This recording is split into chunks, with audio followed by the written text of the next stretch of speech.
a warehouse fire happening right now. You can see those large black plumes of smoke billowing out of what we're learning is a warehouse. This is at Global Warehouse Solutions. It is located in the area of Northwest 47th Avenue and 207th Drive. This is in the Miami Gardens area, and we are receiving word that it is not far from the turnpike, but you can see this appears to be just visually a very serious situation right now and potentially a very expansive fire. We can see those red flames in the background being covered by huge black billows of smoke. Information is very limited at this time, but Chopper 4 is giving you just an aerial perspective of this situation right now.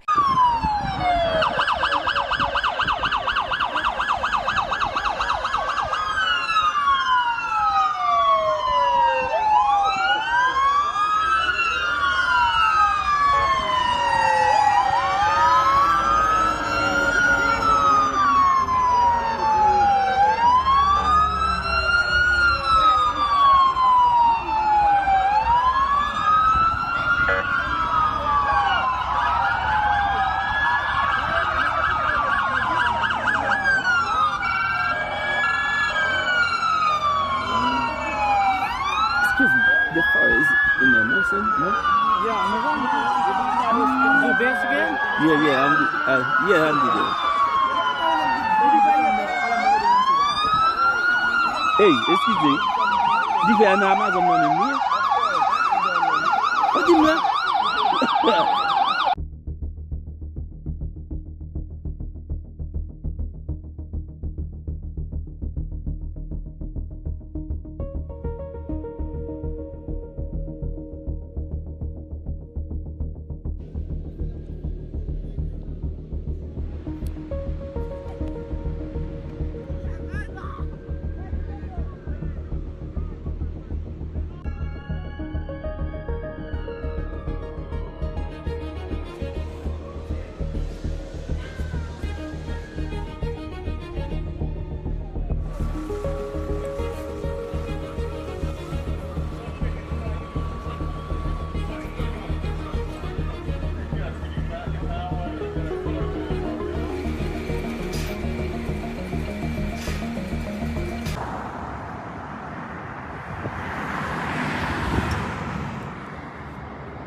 Damn, look at that shit.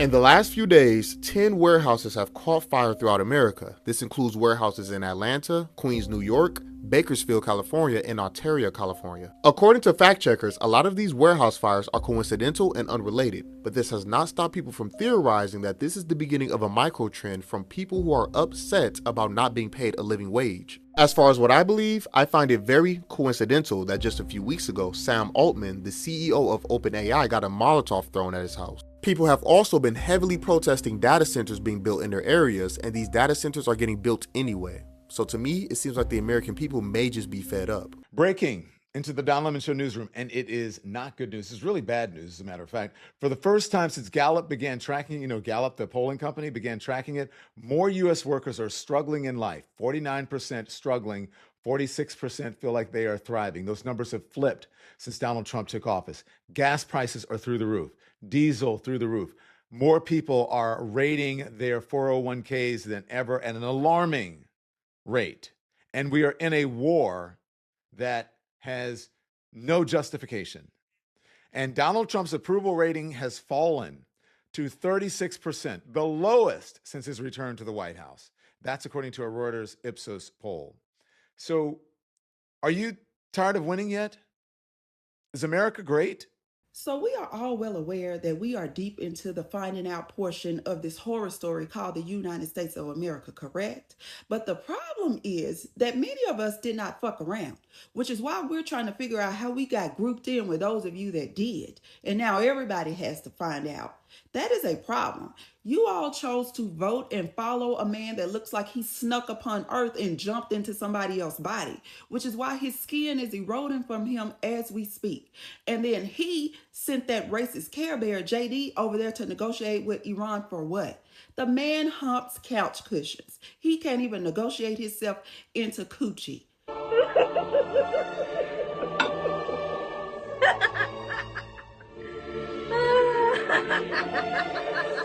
I am so sick and tired of all of this. And now they want to create a naval blockade at the Strait of Hormuz. For what? Now we're going to be messing with China's bag? Do we really have time to be messing around with China when we already owe them money? We do not. We don't have time. Have you ever ran up on somebody that's already irritated by you because you already owe them money? They don't have the patience. And I'm trying to figure out on what bingo card that we have gas $10 a gallon that we got to now sell coochie or swing from a pole.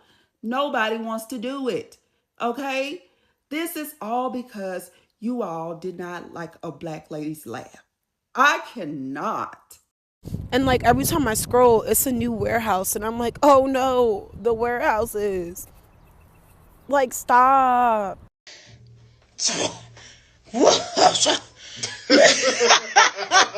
The reason that all of these data centers keep getting approved is because local politicians are getting paid. They getting checks. And local politicians, they broke as shit. You ain't even got to pay them a whole lot. Local politician will let you hit it raw for $8. They ain't got that much money. I promise you. They will sell the whole goddamn city out for $5,000. Local politicians want a house in a nice part of the city in a used Mercedes. Like, damn, if you're going to sell the whole city out, at least, get a brand new Benz. Congratulations, you burned down a warehouse to really stick it to the man. Too bad they have insurance, so you actually did them a favor. And it's like people like this is why shit will never change. Like, this reminds me of the photo where it's like, leave the billion-dollar company alone. And it's like you bootlicking these billion-dollar companies and trying to frame it as him being selfish is like, yeah, it'd only be selfish if nothing happened out of it. That's the point of revolutions. If he started a movement and other people gathered behind him and started lighting shit on fire, then it wouldn't be so selfish, was it? Because shit would start changing under the pretense of if a revolution started in the first place. So it's like you saying all these people lost their jobs because of him and he's selfish. It's like a revolution, people have to suffer at the beginning for shit to change. It's like if you could start a revolution like this, you don't think people would have done it already? The reason why people don't start is because nobody wants to be the first. Nobody wants to be first for the revolution and suffer for the end goal that they probably won't see. And that's the reason why we still here. Now, the question to add on to that is, can you really blame them? A lot of us, we are pussy, bro. We gotta admit it. But shit ain't gonna change until shit happens. And why just stop at warehouses? Huh? You got banks, courthouses, prisons, these universities that give predatory loans out, these big conglomerate corporations like Walmart, Target, these leasing offices, corporate offices, and maybe, just maybe, some government buildings. They are hoping that worker burning down millions of miles of factory because they're not being paid is going to be a micro trend. It's not. It's actually what happens when you prove to people their words don't matter. When I can elect you to be a public servant and you can come out of a meeting and go la la la la la when I give you my grievances. When I show you article after article of thousands, hundreds of thousands of people losing their jobs because you outsource them to a computer that doesn't do the job better, it just saves you money. But when the cost of Netflix is up, YouTube is up, food prices are up, rent is up, gas is up. Don't be surprised when people say, if it's up, then it's stuck. We're sending billions of dollars to foreign bodies that don't want to fight their own wars. But you haven't had a raise that was more than $1 in 5 to 7 years. Your car payment is almost $1,000 a month.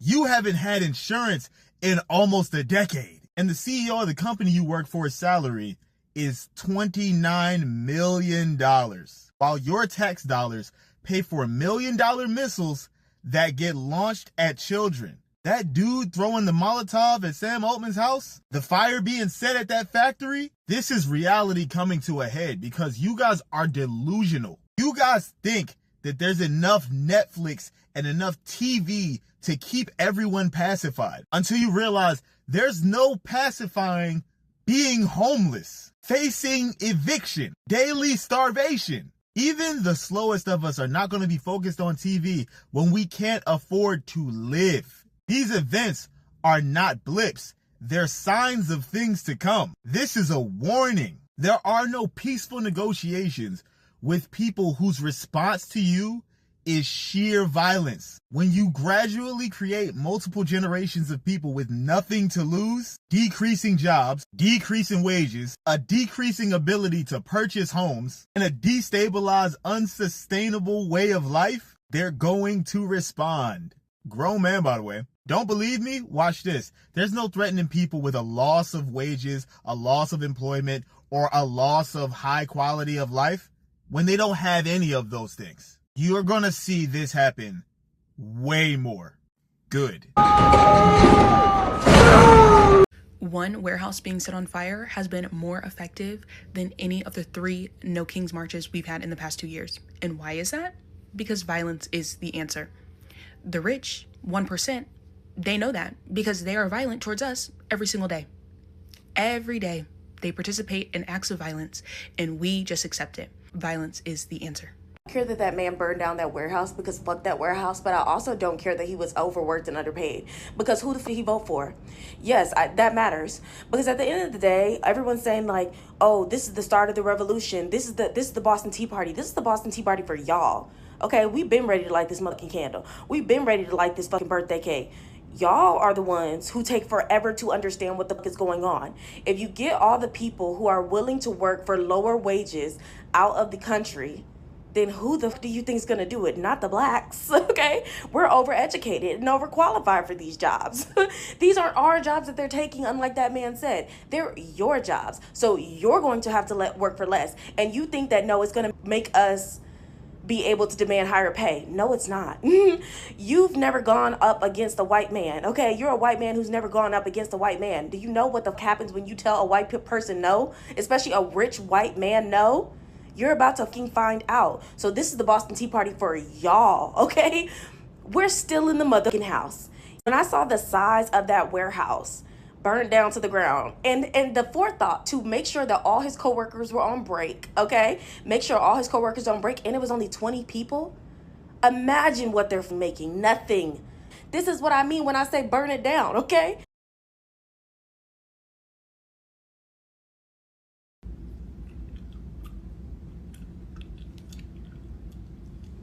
Confuse the enemy. Yep.